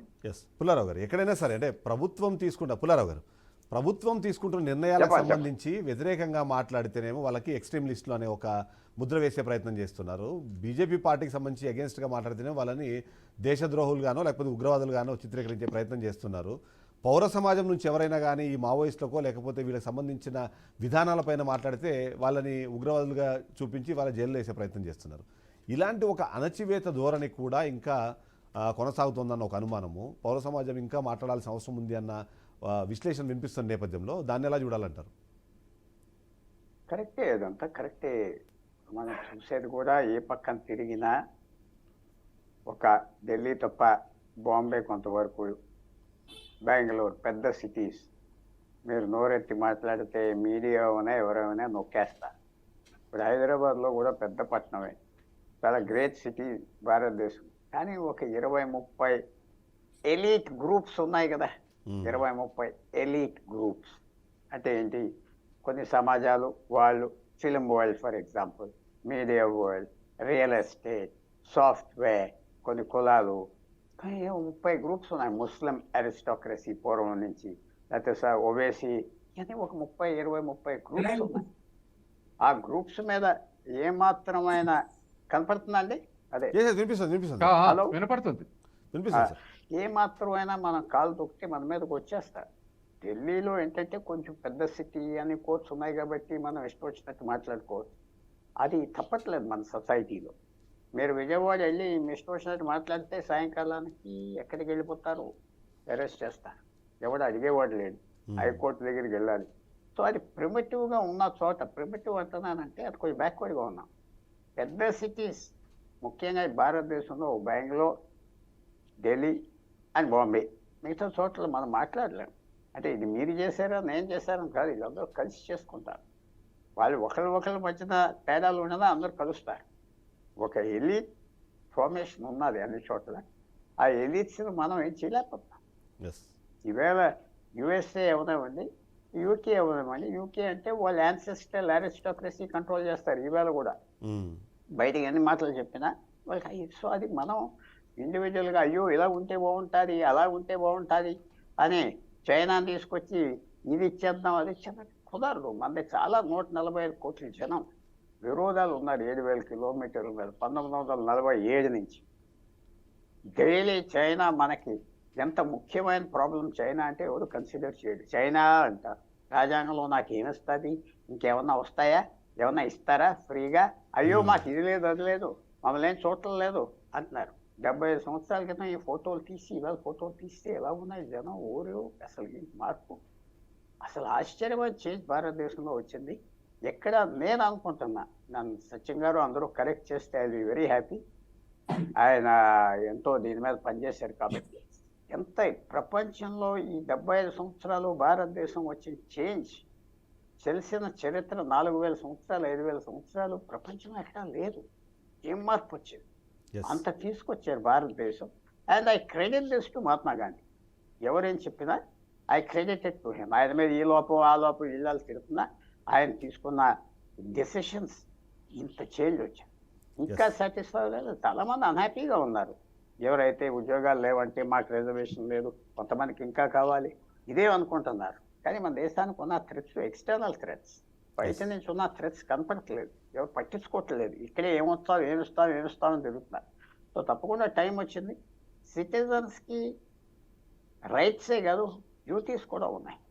ఆ డ్యూటీస్ చేయకపోతే ఈ సమాజం ఇది ఉండదు, ఇది పగిలిపోతుంది, పేలిపోతుంది, కరిగిపోతుంది. అందువల్ల అందరం మనం తీసుకున్నది తీసుకోవాలి, ఇచ్చేది ఇవ్వాలి సమాజాన్ని. అయితే ఒక మాట చెప్పండి. ఎందుకంటే గతంలో అంటే మేము చిన్నగా ఉన్నప్పుడు కానివ్వండి, లేకపోతే మామూలుగా మాకున్న అవగాహన ప్రకారం గతంలో సమాజం పైన బాగా అవగాహన ఉన్నవాళ్ళు, ఈ సమాంతర వ్యవస్థ పైన నమ్మకం లేని వాళ్ళు, మావోయిజం వైపు ఆకర్షితులయ్యే వాళ్ళు, వాళ్ళందరూ దాదాపుగా అంటే ఆ రిక్రూట్మెంట్ మొత్తము యూనివర్సిటీ నుంచి జరిగేది, వెళ్ళేవాళ్ళు కూడా మంచి ఇంటలెక్చువల్స్ అందరూ అటు వెళ్ళేవాళ్ళు అనుకుంటారు. కానీ ఈ మధ్యకాలంలో ఆ తరహా ప్రభావం ఏది సిటీల్లో కానివ్వండి లేకపోతే యూనివర్సిటీల మీద కానీ లేదా అన్న ఒక అనుమానం అయితే చాలా మంది కనిపిస్తుంది. ఎలా చూడాలంటే ఎందుకు మావోయిజం వైపు? అయితే ఇంకా అది తగ్గిపోయింది, అట్రాక్షన్ తగ్గిపోయింది. నేను చెప్తున్నాను కదా, ఒక 50 సంవత్సరాల క్రితం ఒక స్కూటర్ ఉండేది కాదు, 40 సంవత్సరాల క్రితం పోలవరం ఏరియా. ఇప్పుడు వందల కార్లు తీర్లు వచ్చినాయి, ప్రతి ఒక్కడు వెళ్తున్నాడు, ప్రతి ఒక్కడు తిరుగుతున్నాడు. అది కాదంటే కుదరదు. ఇంకా కావాలి అంటే కరెక్ట్, మీరు ఇంకా కావాలి మాకు చాలట్లేదంటాం కరెక్ట్. ఇంకా జాబ్ సెక్యూరిటీ కావాలి, సోషల్ సెక్యూరిటీ నెట్ కావాలి, మధ్యతరగతి వాళ్ళకి పెన్షన్స్ కావాలి. ఎందుకంటే వాళ్ళు రిటైర్ అయిపోయాక గవర్నమెంట్ ఉద్యోగం కాకపోతే అడుక్కొని తినకూడదు. అన్నీ చేయాలి మన సమాజంలో, సేఫ్టీ తేవాలి. కానీ ఎంత చేంజ్ వచ్చింది, ఎంత చేంజ్ వచ్చాక ఇంకా చాలా కష్టం. విశేషమైన చేంజ్ కనపడే చేంజ్ అది మరి అంత మనం క్రెడిట్ ఇవ్వటం లేదు. అది ప్రభుత్వాలు, కాంగ్రెస్ ప్రభుత్వం డెఫినెట్గా నెహ్రూ గాంధీ గారు ఈ లోపం ఆ లోపం అంటే ఒప్పుకోను, వాళ్ళు చేసింది. అలాగే ఏ ప్రభుత్వం అయినా చేస్తున్నారు, ఇంకా చేయాలి. అవన్నీ కరెక్ట్. కాన్సన్ట్రేషన్ ఆఫ్ డబ్బు అంతా అయిపోయిందంటే అది అమెరికాలో కూడా ఆ ప్రాబ్లమే ఉన్నది. ఇవాళ మనం డబ్బు ఉన్న వాడిని అడ్మైర్ చేస్తున్నాం, వాడు ఖర్చు పెట్టేది చాలా హ్యాపీ అవుతుంది. పూర్వం ఎందుకంటే మీడియా కూడా వాళ్ళది ఏవో ఇలా చేసుకుంటున్నారు, ఎంత బాగున్నది అని. సో ఇది మనం యాజ్ ఇండివిజువల్స్ మనమేం చేయలేం, అన్ఫార్చునేట్. ఆ నది అలా వెళ్తుంది, ఏమవుతుంది తర్వాత చెప్పలేం. బట్ భారతదేశంలో జరిగిన ప్రోగ్రెస్ ఈ 75 yearsలో నాకు ఎవ్వరూ చెప్పలేరు. 10% కూడా ఇంకో దేశాల్లో జరగదు. 10%. సార్ కంక్లూడ్ చేయండి. థ్యాంక్ యూ వెరీ మచ్ చెప్పారు సార్. Thank you sir. అయితే కంక్లూడ్ చేద్దాం, ఫైనల్ కంక్లూజన్కి వద్దాము. ఇప్పుడు ఇక్కడ ఏదైతే మనం సమస్య గురించి మాట్లాడుతున్నామో ఈ సమస్యకు పరిష్కారంలో 2-3 విషయాలు మనం చూడాల్సిన అవసరం అయితే మనకు కనిపిస్తుంది. ఒకటి, ప్రభుత్వం సంస్కరిస్తున్న ఈ ప్రజలనే కాకుండా ఏవైతే మావోయిస్టులకు సంబంధించిన ఇష్యూ పైన కూడా అంటే వాళ్ళని ఇప్పటికే జనజీవన శ్రమంలోకి రావాలని కోరుకోవడం కానివ్వండి, లేకపోతే వాళ్ళకు ఆ పునరావాస కేంద్రాలను లేకపోతే ఆ సౌకర్యాలను కల్పించే ప్రయత్నం చేస్తున్నారు. అవి పూర్తి స్థాయిలో ఇంకా ఇంప్లిమెంట్ అవ్వాలంటారా సత్యం గారు? ఇవాళ ఈక్విటీ ఆస్పెక్ట్లో ఆలోచించాలి. ఎందుకంటే కింది తరం ఇప్పుడు నక్సలైట్ తిరుగుబాటు చేయొచ్చు, ఒక ప్రాంతంలో తిరుగుబాటు చేయొచ్చు, కానీ దేశవ్యాప్తంగా మధ్యతరగతి ప్రజల్లో, తర్వాత కింది స్థాయి తరగతులలో ఇవాళ మీరు చూడండి, పంజాబ్లో ఒకసారి ఆస్గర్ అలీ ఇంజనీర్ అని ఒక ఆర్టికల్ రాశాడు. పంజాబ్లో ఎందుకు ఆ గ్రీన్ రెవల్యూషన్ సక్సెస్ అయినాక కూడా ఎందుకు అసంతృప్తి ఉందంటే, దళిత సిక్కులకు 180 రోజుల నుంచి 110 రోజులకు పని దినాలు తగ్గిపోయినాయి. ట్రాక్టరైజేషన్, థ్రెషర్స్ ఇవన్నీ రావటంతో దేశవ్యాప్తంగా వ్యవసాయంలో ఇవాళ పని దినాలు తగ్గిపోయినాయి. తర్వాత ఎంప్లాయ్మెంట్ కూడా తగ్గిపోయింది. రెండో వైపు ఆర్గనైజ్డ్ సెక్టారు, పారిశ్రామిక రంగం యొక్క వాటా మన జీడీపీలో చాలా తక్కువ ఉంది. ఇప్పటికి కూడా అది ఇంప్రూవ్ కావట్లేదు. అంటే మిగతా వృత్తుల నుంచి షిఫ్ట్ అయినటువంటి జనాభాని అబ్జర్వ్ చేయలేకపోతుంది. కాబట్టి ఈ బ్రాడ్ ఇష్యూస్ కూడా రాజకీయంగా మాదే రైట్ అని, నక్సలైట్లో మాదే రైట్ అని బీజేపీ, మాదే రైట్ అని ఇంకో పార్టీ అనుకోవటం కాకుండా వాటిని కరెక్ట్ చేసుకోవాల్సినటువంటి అవసరం ఉంది. ఈ డెవలప్మెంట్ మోడల్స్లో అది ఖచ్చితంగా ఇన్క్లూజివ్ మోడల్ ఉండాలి. అంటే ప్రజల పాత్ర ఉండాలి. ఉత్పత్తి ప్రక్రియలో ప్రజలు లాభపడాలి, ప్రజలకు కూడా ప్రయోజనం సిద్ధించాలి. కొద్దిమంది చేతుల్లో అది పోతే ఇటువంటి అనర్థాలను వస్తాయి. ఇది ఇవాళ నక్సలైట్లు ఉంటారు, రేపు ఇంకో గ్రూప్ ఇంకో పేరు మీద ఇంకో దగ్గర ఇది జనరేట్ అవుద్ది. కాబట్టి తర్వాత రెండవది, తుపాకుల ద్వారానే కాదు, ఆ అసంతృప్తి మతం రూపంలో పంజాబ్లో ఎందుకు 20 ఏళ్ళు లెక్క సస్టైన్ అయిన బేంద్రం వల్ల రెచ్చగొడితానంటే ఆడున్నటువంటి పేద దళిత సిక్కులు దానికి అట్రాక్ట్ అయ్యారు. పోయిన ఓటే మనకు బతికే ఆధారు లేదని చెప్పేసి బేంద్రం వాళ్ళకి అట్రాక్ట్ అయ్యారు. ఇప్పుడు కూడా అదే దళిత సిక్కులు డేరా బాబాకి అట్రాక్ట్ అయ్యి భక్తులు ఉన్నటువంటి ఉన్నారు. కాబట్టి ఎక్కడైతే ప్రజల్ని డిసీవ్ చేస్తారో, ప్రజలకు అవకాశాలు లేకుండా పోతాయో అక్కడల్లా ఒక రూపంలో వస్తుంది. అది అస్సాంలో ఒక రూపంలో వస్తుంది, పంజాబ్లో ఒక రూపంలో వచ్చింది, ఛత్తీస్గఢ్లో మరో రూపంలో వచ్చింది. కాబట్టి ఇవాళ డెవలప్మెంట్ మోడలే దాని గురించి సవరించుకొని ఆలోచించాల్సినటువంటి అవసరం ఉంది. తర్వాత అది ఆలోచిద్దామంటే ఇంటర్నేషనల్ గా ఉన్నటువంటి ఒత్తిళ్లు, IBRD కానీ, ప్రపంచ బ్యాంక్ కానీ, IMF కానీ, ఈ ఒత్తిళ్లలోనే అనేక ఒప్పందాలు చేసుకోవాల్సి వస్తుంది. ఒక్క ఎగ్జాంపుల్ చెప్పి ముగిస్తా. ఇవాళ అమెరికాలో వ్యవసాయదారులకు అయిన ఖర్చులో 50% సబ్సిడీ ఇస్తుంది అమెరికా.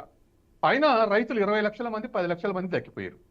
ఇక భారతదేశంలో ఆ సబ్సిడీ ఇస్తామంటే ఆ ఇంటర్నేషనల్ ఏజెన్సీ ఒప్పుకో. అందుకే ఇవాళ MSPకి గ్యారంటీ ఇవ్వాలని డిమాండ్ చేస్తే రైతులు ఇప్పటికి కూడా సెంట్రల్ గవర్నమెంట్ యాక్సెప్ట్ చేయట్లేదు. కాబట్టి ఇటువంటి సమస్యలు ఇంటర్నేషనల్ ఏజెన్సీస్, స్వదేశంలో ఉన్నటువంటి కంపెనీలు, కార్పొరేట్, ఇటువంటి అన్నిటిని కూడా ప్రభుత్వం సరి చేయాల్సినటువంటి బాధ్యత ఉంది. రెండవది, ఇప్పుడు ఉన్నటువంటి మావోయిస్టులు కూడా రిలేషన్స్, క్యాపిటలిస్ట్ రిలేషన్స్ వచ్చింది వాస్తవం. అంటే అభివృద్ధి నడుస్తూ ఉంది, అసమానతలు ఉన్నాయి. తర్వాత రాజ్యం బలిష్టం అయిపోయింది. కాబట్టి కేవలం ఆయుధాల ద్వారానే ఇది ప్రజలను సమీకరించగలం, నిలబెట్టగలం అనేటువంటిది 50 ఏళ్ళు మీకు ఒక ప్రయోగం అయిపోయిన తర్వాత మార్గాన్ని గురించి కూడా పునరాలోచించాల్సిన అవసరం అయితే ఖచ్చితంగా మావోయిస్టుల మీద ఉంది. ఎందుకంటే త్యాగాలన్నీ వ్యర్థమైన త్యాగాలుగా మారకూడదు. ఇప్పుడు వాళ్ళు చేసిన త్యాగాలు ఉత్తమపల్లి వల్ల ఒకప్పుడు నక్సలైట్ మూవ్మెంట్ లేనప్పుడు ఉత్తర తెలంగాణలో పక్కా ఫ్యూడల్ రిలేషన్స్ ఉండేవి. కానీ వాళ్ళ ఉద్యమం తర్వాత పేదలకు చాలా రిలీఫ్ వచ్చింది. మావోయిస్టు లేకపోవచ్చు, కానీ ఆ ఫ్యూడలిస్ట్ పద్ధతులు మాత్రం, అణచివేయబడిన పద్ధతులు మాత్రం నిర్మూలించడానికి సాధ్యమైంది. కాబట్టి ఇవాళ అటువంటి పరిస్థితి లేదు. అందుకని రెండు వైపులా కూడా దీని కన్సెన్సస్ ద్వారా మరి ఒక అంగీకారానికి రావాల్సినటువంటి అవసరం ఉంది. ఎవరికి వాళ్ళే పునరాలోచించుకోవాల్సినటువంటి అవసరం ఉంది. అది ఆచరణ నుంచే రావాలి. ఏదో పడికట్టు పదాల ద్వారా, లేకపోతే మనం చెప్పడం ద్వారా, లేకపోతే ఇట్లా కాదు. దానికి ఆచరణ నుంచి వచ్చేటువంటి లెసన్సే ప్రభుత్వానికి కానీ, నక్సలైట్లకు కానీ ఉపయోగపడతాయి. ఉన్నటువంటి ఈ పరిస్థితిని చక్కదిద్దుకోవడానికి ఉపయోగపడాలి వాళ్ళ అభిప్రాయాలు, వాళ్ళ ఆచరణ. లక్ష్మణ్ గారు, ఫైనల్ కంక్లూజన్ మీరు ఇవ్వండి. ఇప్పుడు మొత్తం మీద చూస్తే మాత్రం ఇంకా తుపాకులు పట్టుకొని ఆ అరణ్యంలో తిరగాల్సిన అవసరం ఉందా, లేకపోతే అంతకన్నా క్రూరమైన జంతువులు, అంతమైన క్రూరమైన ఆలోచన విధానం ఉన్న ప్రజలు ఇవాళ ఉన్న నేపథ్యంలో, లేదా పాలకులు ఉన్న నేపథ్యంలో వాళ్ళు ప్రజల్లోకి వచ్చి పోరాడాల్సిన అవసరం ఉందా అన్న ప్రశ్న అయితే ఎప్పుడు వినిపిస్తూనే ఉంటుంది. మీ విశ్లేషణ చెప్పండి, కంక్లూడ్ చేసేది. మీరు నాకే ఇచ్చారు అవకాశం. లక్ష్మణ్ గారు మీరే.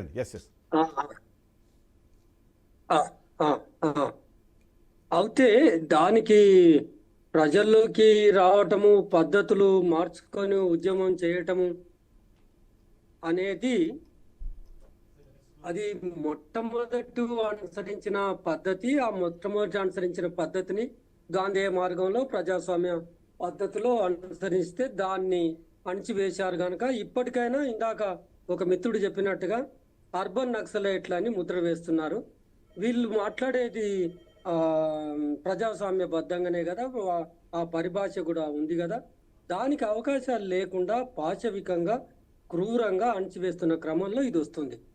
అయితే ఎందుకు వాళ్ళు ఇవాళ ఆయుధాలు పట్టుకుంటున్నారంటే మీకు ఒక చిన్న ఎగ్జాంపుల్ చెప్తాను. 2 విషయాలు మీకు ముందు పెడతాను.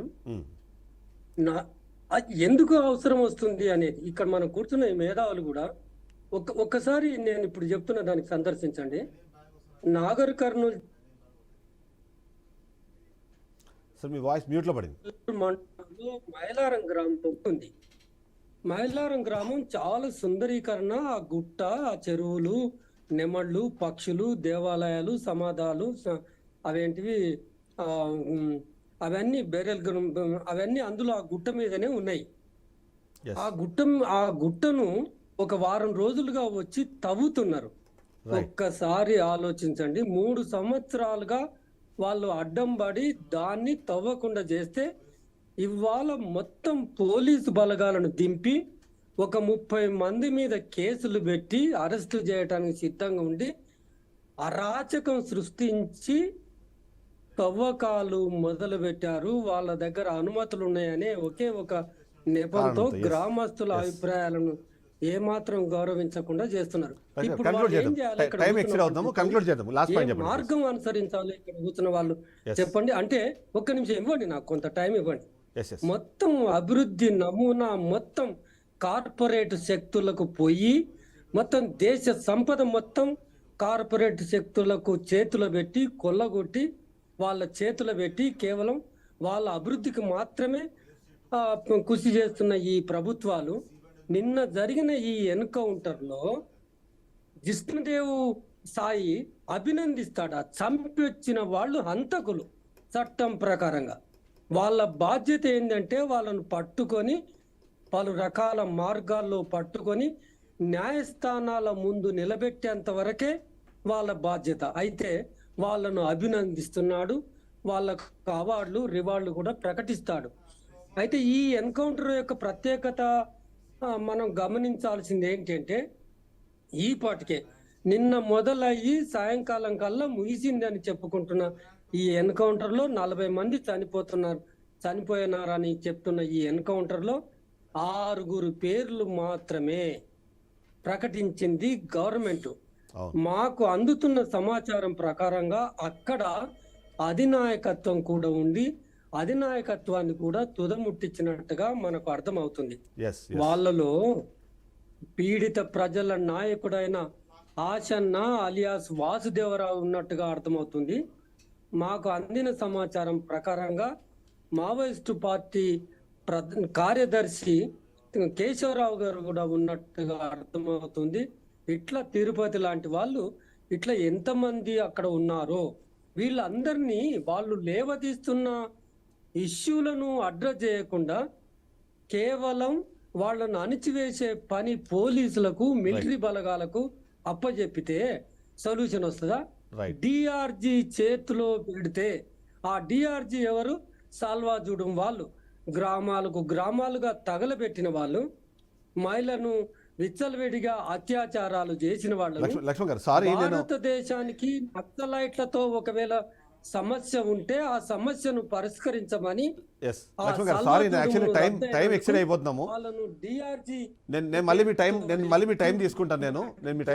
మళ్ళీ మనం దీని మీద ఖచ్చితంగా ఒక డ్రైవ్ అయితే నడిపిద్దాం కంపల్సరీ. దయచేసి క్షమించండి, ఎందుకంటే టైము ఎక్సైడ్ అయిపోయాం కాబట్టి నేను మళ్ళీ మీకు ఒకసారి అవకాశం ఇస్తాను. Thank you very much Lakshman garu. I'm sorry Lakshmi Anjay Satyam garu, thank you very much. అలాగే లైవ్లోకి వచ్చి తమ విశ్లేషణ వినిపించిన రెడ్డన్న గారు, పద్దిపాటి పుల్లారావు గారు, రవి గారు, అందరికీ స్పెషల్ థ్యాంక్స్. ఇది ఇవాల్టి షో.